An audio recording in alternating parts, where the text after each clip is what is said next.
Some of the most persistent and damaging weaknesses in any organization aren't found in spreadsheets or performance dashboards. They live in the culture and structure. In this video, we'll explore what cultural and structural weaknesses look like, how to recognize them, and why addressing them can unlock massive performance gains. Let's start with cultural weaknesses. Culture is the shared set of values, beliefs, and behaviors that shape how your organization operates. When the culture is strong, people are aligned, motivated, and clear about what's expected. But when it's weak, even the best strategy will fall flat. One major sign of cultural weakness is fear-based behavior. If people are afraid to speak up, share bad news, or challenge ideas, that's a red flag. It leads to groupthink, stagnation, and hidden problems. Another sign is apathy. When employees are disengaged, clocking in and out without caring about outcomes. That disconnect kills innovation and morale. You might also notice a culture of blame. When things go wrong, is the default reaction to point fingers instead of solving the issue?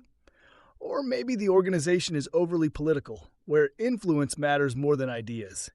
These are signs the culture is working against your mission, not for it.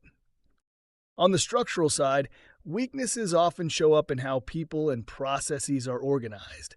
Common structural issues include unclear roles, duplicated responsibilities, bottleneck decision-making, or silos between departments. If teams don't know who's responsible for what or can't collaborate effectively across functions, you've got a structural problem. Sometimes, the org chart itself is the issue. Layers of management can create distance between leadership and the front lines. Flat structures can lead to confusion about accountability. The key is not one structure over another, but whether your structure supports your goals, communication, and culture. Another structural weakness is misaligned incentives. If your compensation, recognition, or promotion systems reward individual performance but punish collaboration, you're reinforcing the wrong behaviors. Structure should reinforce what you want to see more of, not what's easy to measure. So how do you spot these weaknesses? Start by listening. Culture surveys, engagement feedback, and exit interviews all provide valuable insight. Pay attention to patterns, recurring complaints, slow project cycles, or team conflicts. Where frustration builds, there's usually a deeper structural or cultural issue. Leadership behavior is also revealing.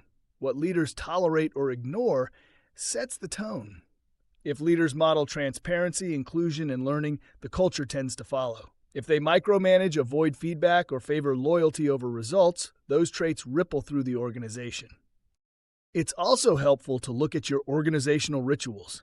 What gets celebrated? What gets punished? Where do people spend their time?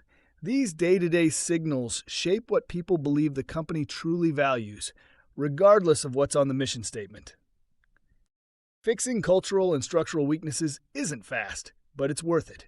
Start small. Open up conversations, address inconsistencies, align structures with values and goals, build trust over time. The organizations that thrive are the ones that evolve from the inside out.